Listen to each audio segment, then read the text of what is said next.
บิ่งแหน่มียังหลินแหน่เว้ยเนาะ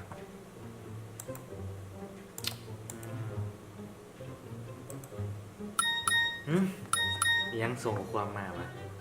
เดี๋ยวเบิ่งก่อนมียังบ่กดรหัสตึ๊ดบ้าวะมันแน่นไงเฮ้ย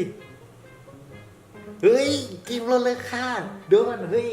เนี่ย เกมลดราคา ใส่ เว้ย เกม เฮ้ยนี่ เกม ลดราคาอารันเวกเฮ้ยไม่เกินยังอีกเฮ้ยเกมลดราคา just cause เฮ้ยต้องจัดแล้วว่ะไปกันเลยจัดเลยกะโอเคเนาะกะโคกราบสวัสดีท่านผู้ชมทุกท่านนะมันกระพบกันแล้วอยู่ในส่องของ JBD Joe Biden เนาะวันนี้เขาก็สิมาสอนเติมเกมจากเว็บโคดซอฟนั่นเองเย้ในที่สุดเขาก็มีเว็บมีเว็บที่สามารถเติมเกมได้แล้วเนาะหลังจากที่รอคอยกันมาตั้งโดนเพื่อสิมาเนาะวันนี้เขาก็ได้มีเว็บเติมเกมกันแล้วเนาะแล้วก็มีคลิปสอนเอาลง YouTube แล้วก็บ่มีค่าสปอนเซอร์อิหยังทั้งสิ้นเนาะก็มาเพราะว่ามื้อนี้มันมีเกมคักๆมาให้ซื้อเนาะมันมากอยากซื้อเนาะมันลดราคาเนาะก็มีเกมที่ไม่ไว้แล้วเนาะก็เลยอยากมาเติมแล้วก็มาสอนให้ท่านผู้ชมได้รู้เนาะว่ามันเป็นอะไรวิธีเติมเนาะแล้วถ้าคนกันสิฮู้แล้วมีเนาะมีคนสอนแล้วมีคนสอนไปแล้วบ่ว่าจะเป็น 2x lock หลายๆ2ที่เขาสอนไปเนาะกันสิเติมเป็นแล้วเนาะนี่แต่ขออยากมาเติมแล้วมาซื้อเกมพร้อมกับท่านผู้ชมเลยเนาะว่าสิเป็นอย่างไรก็มีเกมที่มากไว้อยู่แล้วเนาะก็เดินทางกันเข้าไปที่เว็บ Codashop เนาะก็มีหลายๆเกมเนาะที่สามารถเติมได้เดือนนี้เนาะก็เขาก็คอยพัฒนาให้เฮาสามารถเติมเกมได้หลายขึ้นเนาะแต่ก่อนนี่มีแต่ Mobile Legends เนาะ Mobile Legends นี่แล้วก็ Steam เดี๋ยวนี้มี Free Fire ของ Garena เนาะGarena ก็สามารถเติมได้เมื่อทุกเกมของ Garena แต่ทานกดเข้าบ่นี้เขาได้เนาะแต่วันนี้เฮาสิบ่ได้มาเติม Garena เนาะเพราะว่าเกม Garena บ่ได้เล่นเศร้าเล่นแล้วเกมของ Garena อันนี้สามารถซื้อ Steam เนาะซื้อ Steam Wallet เนาะก็มีอันนี้เนาะเกมที่อยากได้อยู่นี่ขันต่ำอยู่ที่20,000เนาะหลายคนก็สิฮู้อยู่ขันต่ำอยู่ที่20,000กีบต้องเป็นเครือข่ายอยู่ที่เที่ยวเท่านั้นเนาะตอนนี้ได้แต่ขายเดียวเนาะในอนาคตอาจจะมีหลายขายเนาะสูงสุดอยู่ที่800,000เนาะวันนี้เราสิมาเติมเท่าใดวะ มาดิเรกขอกินอะไรก่อนเว็บไลน์นี่มันไหลเงินเท่าไหร่วะคิดเดี๋ยวเขา100 บาทนะ100 บาท2 USD โอเคนี่ไหล100 บาทอยู่ที่ 3.3 เหรียญเนาะรวมกับตัวเก่าโอเครวมตัวเก่ามีเป็น4บ่ได้ยังบ่พอเกมเขาที่ต้องการต้องโอ้ยเนาะก็มีเดี๋ยวเรามาเลือกเกมก่อนเดี๋ยวแบบนี้เกมที่อยากได้ก็คืออารันเบกเนาะอยากเรียนเดี๋ยวมันมีหลายเกมอยู่ลดราคาเดี๋ยวเราเบิ่งก่อนดูก่อนโอเคเดี๋ยวนี้ต้องตัดสินใจบ่ได้ยังมีหลายเกมให้ซื้อเนาะผมมาลดราคาเขาต้องคว้าไว้ก่อนเนาะเดี๋ยวมันสิบ่ลดเดี๋ยวบางคนอาจจะถามว่าเป็นยังคือบ่ท้าซื้อวินเทอร์เลยเกมมันโดนหลายดีมันอดใจบ่ไหวเนาะก็เลยตื้อตอนนี้เลยพวกมีโอกาสเนาะซื้อตอนนี้เลยนี่แล้วก็มี Just Cause 3 XL Edition เนาะก็ได้ซื้อไปแล้วเนาะซื้อตัวพีชเนาะไปซื้อตัวนี้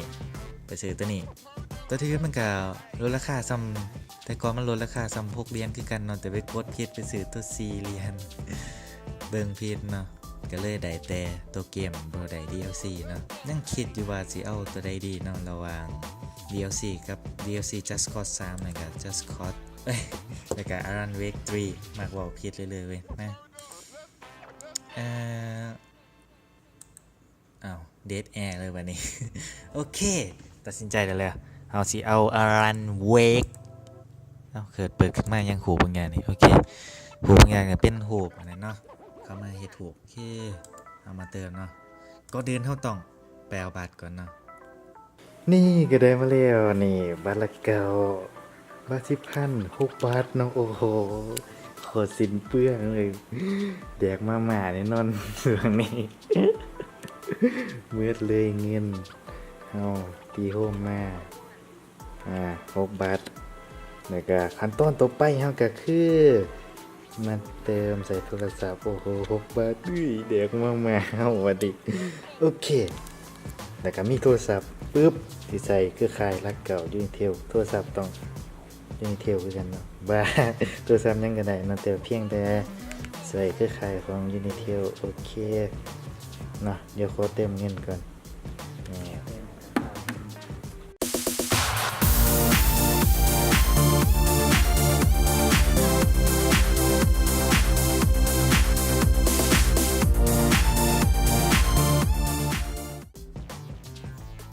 โอเคเฮาก็เติมเข้าแล้วเนาะ60,000 กีบจำนวนเงินก็60,000 กีบเนาะเฮาก็เติมแล้วมันสิมาซื้อทำผิดเฮาซื้อ100 บาทเนาะสำหรับกดเลือกกด100 บาทกดที่2เนาะถ้าบ่กดแปลว่าซื้อบ่ได้เนาะเราต้องเลือกเครือข่ายที่เฮาจะชำระเงินแล้วก็ใส่ที่อยู่อีเมลเนาะนี่ที่อยู่อีเมลโอเคบ่กดนี่โอเคซื้อเลยปั๊บโอเคใส่เบอร์เข้าไปปั๊บเบอร์นี่ก็ต้องขอปิดไว้เนาะเดี๋ยวสิโทรมาโลๆเลยบ่ได้เด้ เราต้องขอปิดสักวันไว้ก่อนเบอร์เนี่ยก็ลืมเบอร์ไว้นี่เกิดตรงกันโอเคเราก็ใส่เบอร์เอาลงไปเลยเซ็นชื่อโอเคสืบต่อแล้วก็กดสืบต่อไปเนาะแล้วก็ทารหัสยืนยันมาทางเบอร์โทรศัพท์ของเฮาเฮ้ยเดี๋ยวถ้าเขาควบส่งมาแล้วก็มาแล้ว โอเคมาแล้วเฮาก็ใส่รหัสเข้าไปเลยรหัสก็คือ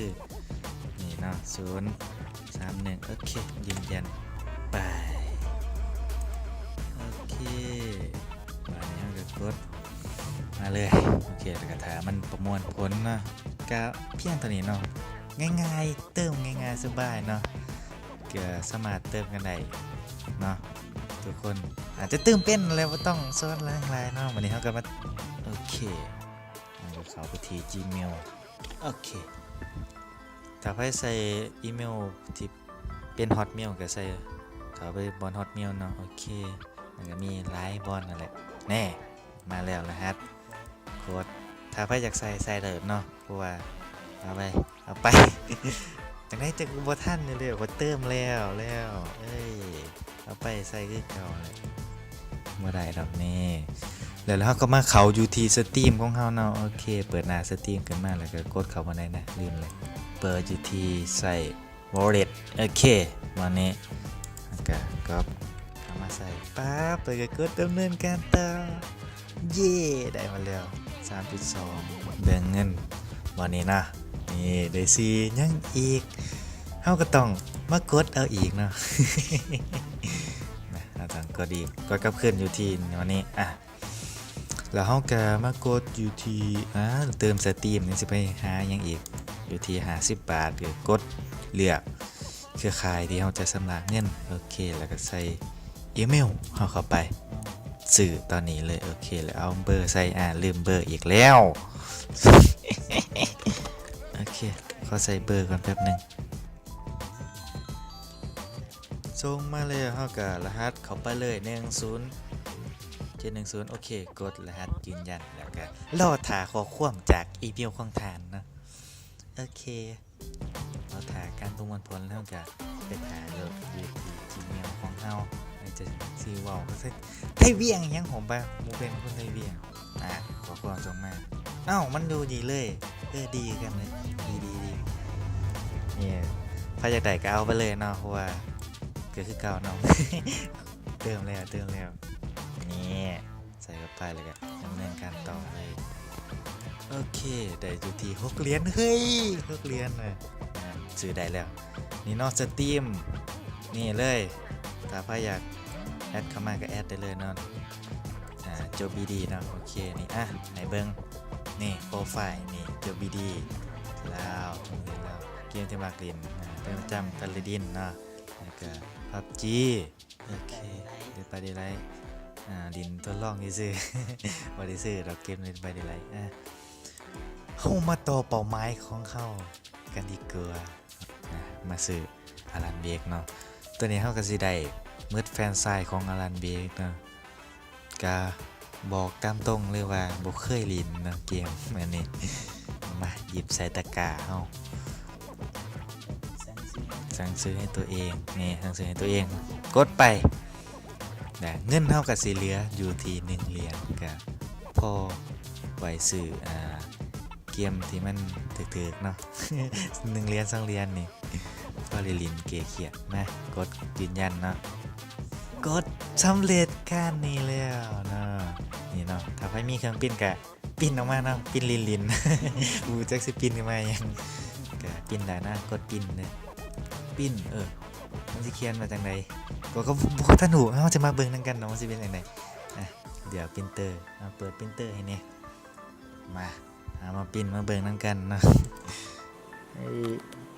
มันบ่เห็นว่านี่ดินี่โฟกัสนี่ที่อ่านให้ฟังซะ มันบ่เห็นนี่เนาะก็ขอบคุณตามที่เฮามันก็คือกันเฮาที่มันเขียนในอย่างนี้เนาะนี่คือกันเลยก็โอเคก็ได้เห็นกันเลยเนาะว่ามันเป็นจังไดเวลาพิมพ์ออกมานะก็โอเคก็สำหรับคลิปนี้ก็ต้องขอจบเพียงเท่านี้เนาะก็ได้ประโยชน์หลายกับบ่น้อยเนาะสำหรับคลิปนี้ก็มาสอนแล้วก็มาเติมให้เบิ่งเนาะว่าเป็นจังไดเนาะเกมอื่นก็คือกันเนาะเติมแบบเดียวกันขายคือกันราคาขั้นต่ำอยู่ที่20 บาท20 บาทบ้านจะตี20 บาทอยู่ที่2 บาทเนาะบัตร10,000 2 บาทเนาะอยู่ที่ราคา20,000สำหรับเติมอีกเลยเติมขั้นต่ำเนาะก็สามารถเติมกันได้เนาะโอเคสามารถเติมกันได้สำหรับคลิปนี้ก็ต้องขอตัวลาไปก่อนแล้วพบกันใหม่คลิปหน้าแล้วก็เกมอารันเบกเนาะเดี๋ยวเราจะมาเล่นกันเนาะหวังว่าทุกคนจะถ้าเบิ่งและติดตามกันเนาะเพื่อบ่ให้พลาดคลิปใหม่ๆกดกระดิ่งให้ในกิ้งอยู่บนปุ่ม Subscribe นี่เนาะบนปุ่ม Subscribe กดให้แน่นี่ใช่แล้วนี่บอลนี่กดให้แน่ปุ่ม Subscribe หั่นไก่กันนี่มันจังบ่พลาดการแจ้งเตือนคลิปที่มาใหม่เนาะกดให้แน่ไม่ แล้วก็อย่าลืมกดไลค์แล้วก็กดแชร์อยู่ที่ Facebook Twitter นี่ก็แล้วแต่เนาะตามสะดวกตามอัธยาศัยของท่านผู้ชมเลยสำหรับวันนี้ก็ต้องขอตัวลาไปก่อน See you later บ๊ายบาย